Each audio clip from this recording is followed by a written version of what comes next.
আসসালামু আলাইকুম। আজকের পর্বে আমি রান্না করে দেখাবো উত্তরবঙ্গের ঐতিহ্যবাহী ছোলার পোলাও। ছোলার পোলাও অনেকভাবে রান্না করা যায়, তবে আজকে আমি প্রেসার কুকারে মাত্র ১৫ মিনিট সময় নিয়ে রান্না করে দেখাবো। এইটা খেতে যে কতটা মজার, যারা খেয়েছেন তারা জানেন। আমাদের উত্তরবঙ্গের মানুষের কাছে কিন্তু এটা ভীষণ জনপ্রিয় একটা খাবার। ছোলার পোলাও রান্না করার জন্যে আমি এখানে ২ কাপ পরিমাণ আতপ চাল ভালো করে পানি দিয়ে ধুয়ে পরিষ্কার করে পানি ঝরিয়ে নিয়েছি। তবে আপনারা আতপ চালের পরিবর্তে কিন্তু পোলার চাল দিয়েও একই প্রসেসে ছোলার পোলাও রান্না করতে পারবেন। চালগুলো এখন প্রেসার কুকারের মধ্যে দিয়ে দিলাম। এরপরে দিয়ে দিচ্ছি আমি ২ কাপ পরিমাণ ছোলা, যেটা আমি ৭ থেকে ৮ ঘন্টার মতো পানিতে ভিজিয়ে রেখেছিলাম। অবশ্যই কিন্তু পানিতে ছোলাগুলো ভিজিয়ে রাখতে হবে। এরপরে আমি চালের মধ্যে এই ছোলাগুলো দিয়ে দিব। যে পরিমাণ চাল নিবেন সেই পরিমাণ অনুযায়ী কিন্তু ছোলা নিতে হবে। তবেই ছোলার পোলাও খেতে বেশি মজা লাগবে। ২ টা মাঝারি সাইজের পেঁয়াজ কুচি দিয়ে দিলাম। ঝালের জন্য কয়েকটা আস্ত কাঁচামরিচ ফালি দিয়ে দিলাম। ২ টেবিল চামচ রসুন বাটা আর আদা বাটা দিয়ে দিলাম। ১/২ চামচ দিয়ে দিলাম লাল মরিচের গুঁড়া।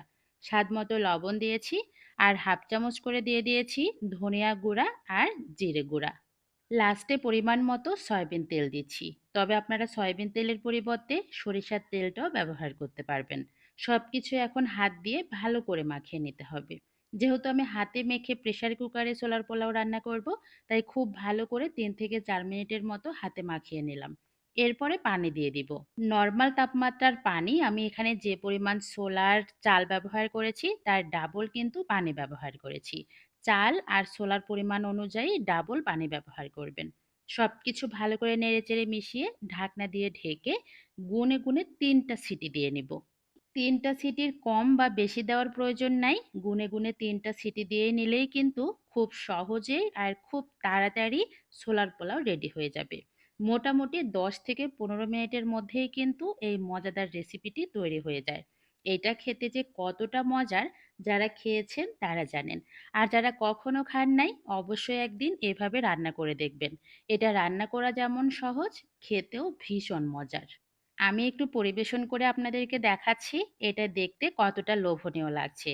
বাসায় অবশ্যই একদিন এভাবে ছোলার পোলাও রান্না করে খাবেন। আর আমাকে কমেন্টস করে জানাবেন আমার এই রেসিপিটি আপনাদের কাছে কেমন লাগলো। ছোলার পোলাও কিন্তু যেকোনো কিছু দিয়ে খেতে অনেক বেশি মজা লাগে। বিশেষ করে ডিম ভাজি দিয়ে খেতে সবথেকে মজা লাগে।